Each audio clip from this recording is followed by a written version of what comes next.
आज लखनऊ के वेनेटरी welfare society के अध्यक्ष डॉक्टर मनोज ने प्रेस क्लब में पत्रकारों के आगे पशुधन परिषद के चयन घोटाले का पर्दाफाश करते हुए बताया कि 2 वर्ष पूर्व बिना अनुभव के पशुधन परिषद के सीईओ के रूप में डॉक्टर नीरज का चयन हुआ।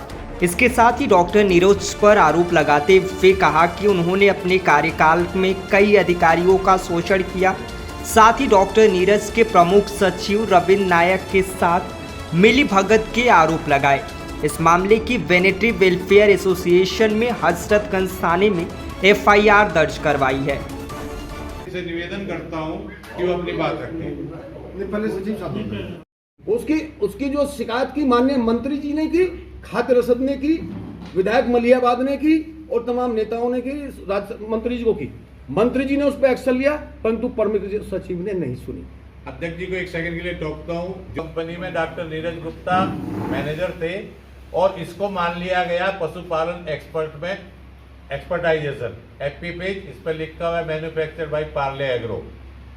इस कंपनी के एक्सपीरियंस को वाले व्यक्ति को यूपीएलडीबी का सीईओ बनाया गया है। दूसरा, इससे कुछ दिन पहले ये डॉक्टर नीरज गुप्ता थे, ज्ञान डेयरी जो लखनऊ में है उसमें दूध कलेक्शन कराते थे। दूध कलेक्शन का जो सीईओ का काम है वो दूध कलेक्शन से संबंधित नहीं है। सब प्लीज शुरू करें। और रसद माननीय मंत्री ने, विधायकों जी ने सब पूछा, जांच को रफा दफा कर दिया प्रमुख सचिव स्तर पर, नहीं सुनी किसी की।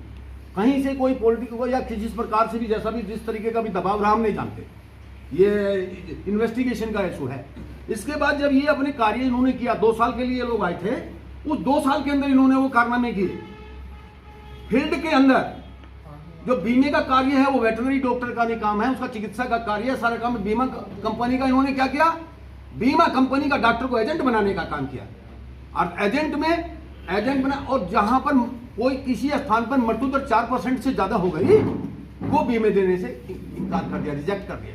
तो उत्तर प्रदेश के अंदर एक एलडीबी लाइव स्टॉक डेवलपमेंट बोर्ड है और ये सोसाइटी एक्ट के अंतर्गत इस एक्ट का गठन किया गया है शासन के द्वारा, प्रमुख सचिव महोदय के द्वारा। इसके जो है एक CEO, chief executive officer Neeraj Gupta है। इसके चुनाव के लिए, इसके सिलेक्शन के लिए एक प्रक्रिया है और उस प्रक्रिया के अंतर्गत 2022 में इनका चयन किया गया था, नवंबर के महीने में। जब इनका चयन हुआ, इसके लिए जो पैरामीटर बनाए गए थे, जो मापदंड बनाए गए थे कि किन आधार पर चयन किया जाएगा, वो मापदंड ये थे। नंबर 1 की वो व्यक्ति उसका जो 13 साल का जो अनुभव है, उसको 9 साल का अनुभव फील्ड का होना चाहिए, बाकी उसका सिटिंग होना चाहिए। दूसरी कहा गया था कि जो पोस्ट ग्रेजुएशन की जो डिग्री है, प्राथमिकता का आधार पर उनको लिया जाएगा जिनके पास जेनेटिक्स ब्रीडिंग में हो। सेकंड नंबर पर गायनेकोलॉजी और ऑब्स्टेट्रिक्स का होगा। तीसरे नंबर पर LPM, live stock production and management से जो एमबीएससी होगा उसको लिया जाएगा। है आपका कुमारगंज फर्रुखाबाद में, वहां के professor, head of the department genetics, वहां के head of the department gynaecology, जो इनके द्वारा प्रायोरिटी रखी थी, उनके द्वारा आवेदन किया गया। डॉक्टर रामपाल सिंह, जो मेरे बैच पंतनगर के 78 बैच पंतनगर यूनिवर्सिटी के gold medallist, director animal husbandry, उसने भी आवेदन किया था।